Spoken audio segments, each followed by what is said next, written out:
It looks like more details have been revealed on why Adam Stevens and Kyle Busch will not be working together in 2021. Mark Truex Jr. has signed a contract at least through the 2022 season with Joe Gibbs Racing, and 2021 Daytona pole qualifying happening with a lot of important details from that event. What's going on, guys? It's Daniel, and welcome back to another video. We got quite a few NASCAR stories to discuss here today on the channel.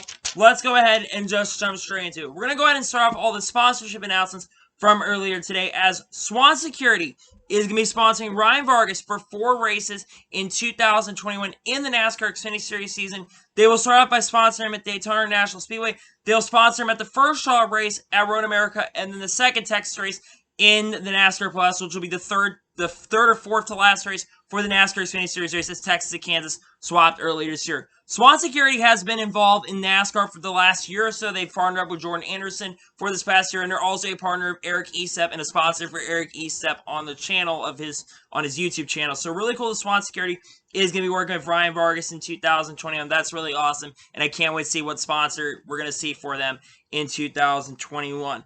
Pfizer and Clover is going to be expanding their sponsorship with Ross Chastain for the 2021 season, and it's basically the same car from last year. Again, I was not really that big of a fan of the Pfizer and Clover scheme from the past year, if we're going to be honest, and I'm really not a big fan of that paint scheme currently at the moment, the one that we're going to be seeing for the Daytona 500. And the number of races have not 100% been announced on how many races we're going to see Pfizer and Clover sponsor Ross Chastain in 2021, but they will be returning to sponsor Ross Chastain for the 2021 season. Good to see them partnering back up with that team for 2021. Shriners Hospital is going to be sponsoring Jesse Little at least for Daytona and possibly for more races in the NASCAR Xfinity Series in 2021 as he's going to be moving over to the 78 team for the Skull FASA Motorsports team, which is BJ McLeod's Xfinity Series team, that Chevy organization. Really cool that Shriners Hospital is going to be sponsoring him. You know, they've worked with David Reagan in the Cup Series. It's really cool that they're going to be working with Jesse Little in 2021. I really do like that paint scheme overall a lot. On to the next story of today's episode. Xfinity has signed with Kevin Harvick as a new brand ambassador for them in 2021.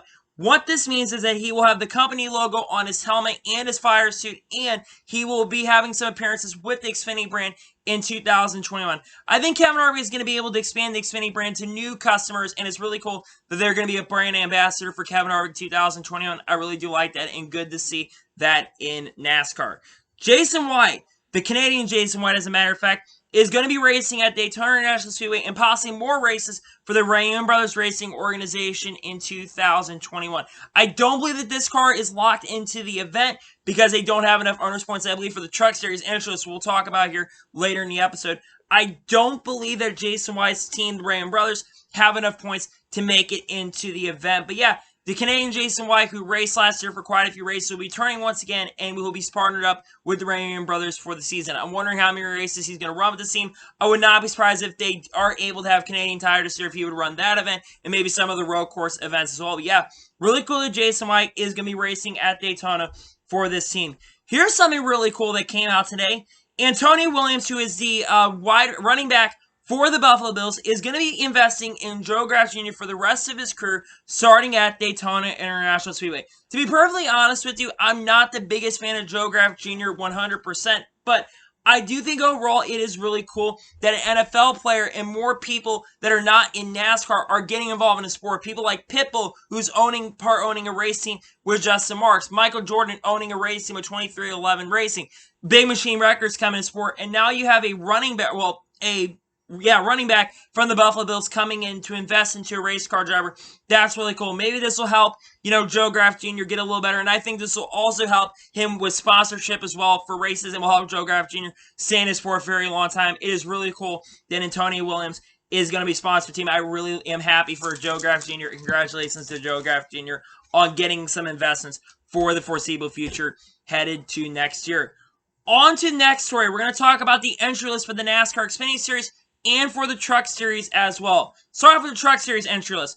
There are going to be 46 trucks that will be entering this year's event for Daytona, which is more than last year. I think last year's Truck Series event only had 40 trucks that showed up to the event, but there are 6 more trucks this year, and 10 drivers are going to be going home this year. And from what I remember correctly, I believe the only people that are officially locked into the event on provisionals are the championship. I can't remember what the number. I think it's like 24 trucks will get in on speed. And the final 4 and the driver finished 5th. All the owners' points for that. Top 5 and owners' points will be able to have provisionals to get into the event if those guys are able to struggle to qualify.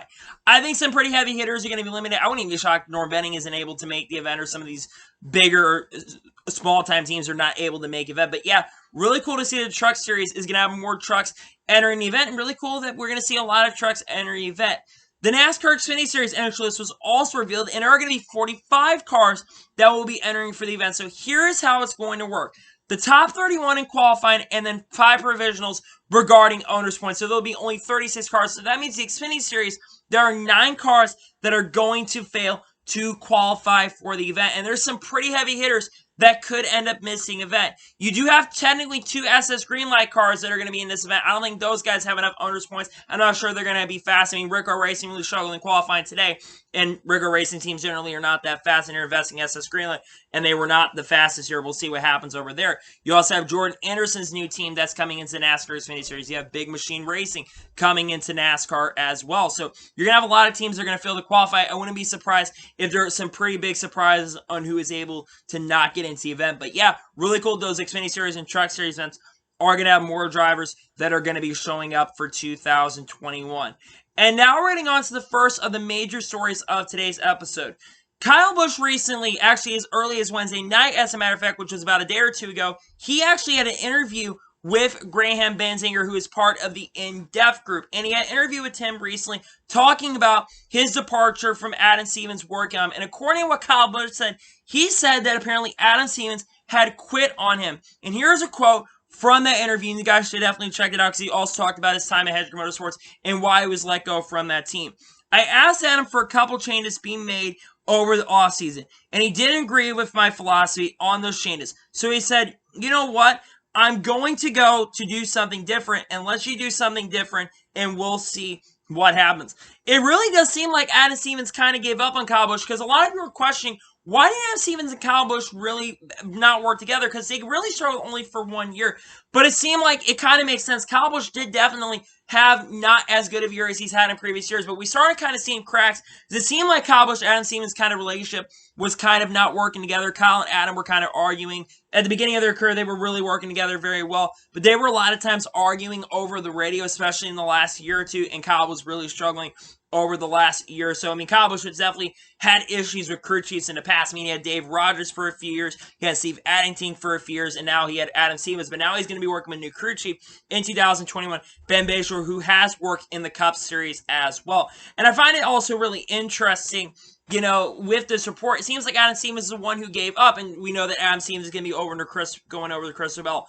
I really hope that Ben Bashore is able to help Kyle Busch and keep the performances. It seems like originally thought that Joe Gibbs made a decision. It was a bad decision, but it was a decision that Adam Stevens made. I found that really interesting from that interview, that it was Adam Stevens who was overall the one who made the decision for that to happen. It definitely is a shame that they're not going to be working together next year, because those last 5 years, last 6 years especially, except 2020, from 2015 to 2019, 2 championships and many wins. They did a lot of great things overall on that front. On to the next major story of today's episode. Martin Truex Jr. is officially, as we talked about it last week, there have been conversations about Martin Truex Jr. possibly re-signing with JGR through at least the 2022 season. Well, that got confirmed today. Martin Truex Jr. has signed a contract extension with Joe Gibbs Racing through at least the 2022 season. Now, the official terms on how long Martin Truex Jr. has going to stay with that team has now 100% confirmed. There's a possibility that it was a multi-year agreement, but from what I've heard, it's possibly is only going to be at least through 2022. Now, it definitely makes sense to keep Martin Truex Jr. on your team.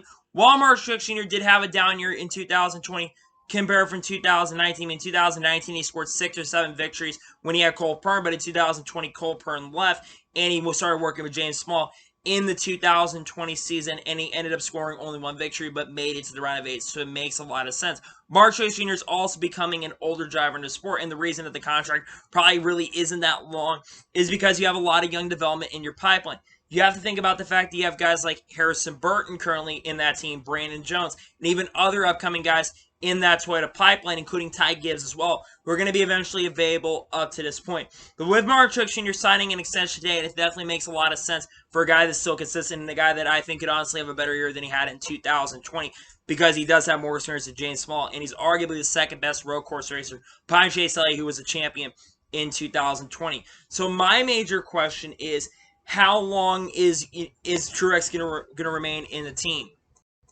Or how long is he going to keep drivers like Harrison Burton and other drivers that are in that Joe Gibbs Racing stable in the Xfinity Series? Or is he going to eventually bring them up to the Cup Series and race for that team? Or are they going to go over to 23XI Racing and race over there? Because there's a very strong possibility that within a year or two, 23XI Racing is going to span to possibly a 3 or 4 car operation. That's really what they want to do, but that really is going to depend on the charter system and if more manufacturers come into sport, because NASCAR has said that they really are not planning on expanding the number of charters that are going to be in the sport until new manufacturers come in. Again, I don't know when there's possibly new manufacturers. I've heard it might not be till 2023, but the question is Harrison Burton, who's, if he is good enough this year and does as good as he does last year, or if he does even better, is he going to go up to the Cup Series, or is he going to be willing to stay down there? And even Brandon Jones, too, you think about him. Brandon Jones is going to be 24 or 25 years old this year, and he's been in the Xfinity Series for quite some time. And I don't know how much longer he's going to be willing to one race in the Xfinity Series. I do think one day he is going to eventually be up in the Cup Series. I really think that that's not going to be that long before he is officially up in the NASCAR Cup Series. But that's the big question right now. It depends on how long Martin Truex Jr. stays. I'm wondering if this deal is longer than 1 year. We'll have to see what happens, and we'll see if other drivers are going to go ahead and jump up to that Cup Series along Martin Truex Jr. going forward. And now we're getting on to the final major story of today's episode. We are going ahead and talk about Daytona 500 qualifying from this evening. Now, the major stories is that Alex Bowman and William Byron are on the front row. Alex Bowman is your pole winner for this year's Daytona 500. This is his second Daytona 500 pole, and I believe that this is like the 6th or 7th time that Hendrick Motorsports has officially sat on the front row. So great to see that Hendrick Motorsports will be starting on the front row. But before even green flag or even qualifying started, the lights went out on the racetrack like they did 10 years ago. Man, 2021 is definitely a weird year, that's for sure, but the lights went out for qualifying. And Noah Gragson failed inspection 3 times. He was able to pass the 4th time, but he did not pass inspection for the first 3 times. He will have to race in the second duel. He will be starting in the second duel event. And Derek Cope also, he had some issues as well in qualifying. He will have to race his way into the show. And, well, he's locked into the show, but he will have to start in duel 1, I believe, and will start at the rear of the race. Now, the 2 drivers that able to lock their way in of the open drivers were Ryan Preece and David Ragan. Those guys are officially locked into the event. And let's talk about some of the newer teams as well. Bubba Wallace qualified very, very well. He actually ended up qualifying 4th. Bubba Wallace's car, in my opinion, seems really fast, and it seems like it is going to be a very competitive car in the race. That, of course, is if he doesn't wreck the primary car in tomorrow, well, actually later this evening, race at the duels. Daniel Suarez also qualified very, very well, which was very surprising. He ended up qualifying 10th in his event, and a couple of the open cars as well qualified very well. Ryan Preece qualified in the top 10, and like I said, he and David Ragan are officially locked into the show. And I can definitely tell you about Duel 1 and Duel 2, and the drivers you're going to need to watch for in Duel 1 and Duel 2 for the events. I think the guy that's going to get in Duel 1 is going to be Austin Cindric. I believe Ty Dillon and Timmy Hill are in Duel 1 as well. I don't think those guys are going to have enough speed. Austin Cindric is a very good super speedway racer. He's contended for super speedway victories. I think he's going to get in. I think definitely the biggest shock, though, is Austin Cindric not making it to the main show. I thought he was going to immediately make it in tonight. Ryan Preece, I definitely expected. David Ragan, I know those front row cars are definitely fast, but I was very surprised to see that David Ragan made it in on speed, but really cool to see that David Ragan was able to make it in, and good to see that he will be in the race. And one of my guys that I predicted would get in is not going to get in. And I think in Duel 2, Noah Gragson is going to be the main show to watch. He's going to have Beard Motorsports equipment, and he is a very aggressive driver. So I do think that Noah Gragson is a driver to definitely watch for in duels, and we're going to have to watch to see what happens in this year's duels. I think duels are definitely going to be something to watch, and they're going to be really crazy and entertaining. So, anyway, that is going to be for today's NASCAR news video. I want to thank you guys for watching. Please like and subscribe to the channel, notifications, so you can be notified when a video does go live on my channel. Follow me on Twitter, Facebook, and Instagram, and support me on Patreon as well. Links in the description below for that. What are your thoughts about Daytona 500 qualifying? Are you happy that Alex Bowman and William Byron are on the front row for Daytona 500 or not? Let me know in the comments below. And what are your thoughts about Martin Truex Jr. signing a contract extension through at least the 2022 season? And do you think Martin Truex Jr. will race after 2022 or not? Let me know in the comments below. If you enjoyed today's video, make sure to like so YouTube can recommend more of these great videos out to you guys. If you do that, I would truly and greatly appreciate that. Anyway, like I said, I want to thank you guys for watching today's video, and I'll see you guys next time. Take care, everybody.